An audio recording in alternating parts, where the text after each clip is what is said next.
My name is Anna, and I am 34 years old. I work as a sales director for a large company in Chicago. My job means I travel almost every single week. Airports feel more like home to me than my own apartment. 3 months ago, I had a very important flight to catch. I was flying to New York for a huge client meeting. This meeting could bring my company a $5 million deal. I packed my suitcase quickly the night before, half asleep. My phone buzzed with a message from my father. He wrote, "Call me when you have a free moment." I read it fast and thought, I will call him later. The next morning, I rushed through security at the airport. My gate was already boarding when I arrived, out of breath. I stood in line, boarding pass ready in my hand. Something strange happened as I reached the gate agent. My chest felt tight, and my hands started shaking. It was not nervousness about the meeting. It felt different. A quiet voice inside me said, "Do not get on this plane." I stepped out of the line, confused by my own feet. The gate agent asked, "Ma'am, are you boarding or not?" I looked at my phone and saw my father's message again. My hands were still shaking as I read his words. I told the agent, "I'm sorry, I can't board today." She looked surprised, but she stamped my ticket as canceled. I walked away from the gate, my heart pounding hard. I called my father immediately, standing near a window. He answered on the second ring, his voice sounding tired. "Anna," he said softly, "I didn't want to worry you." My stomach dropped, and I asked what was wrong. He told me he had chest pains 2 days earlier.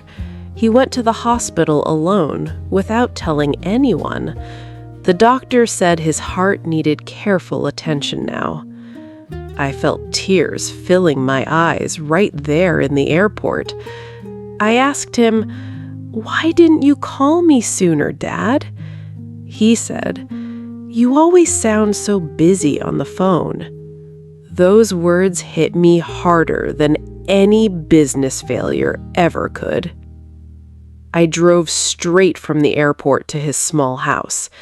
The drive usually took 40 minutes, but felt like hours. When I arrived, he was sitting quietly in his old chair. His face looked pale, but his eyes lit up seeing me. I hugged him tightly, longer than I had in years. "I missed my flight for you," I told him gently. He laughed weakly and said, "That's the craziest thing you've done." We sat together in his small kitchen for hours that day. He told me stories about my childhood I had forgotten. I realized how little I truly knew about his life now. My phone buzzed constantly with messages from my office. For the first time, I turned the phone completely off. That evening, I cooked dinner in his tiny kitchen. He watched me from his chair, smiling like a proud father. I asked him, "What matters most to you, looking back?" He thought for a moment, then answered very simply, "Time with people," he said, "not planes or meetings." I stayed with him for the next 3 full days. We took slow walks around his quiet neighborhood together. He showed me the old park where he taught me cycling. Every memory felt sharper than anything from my busy career. My office called again, asking about the missed New York meeting.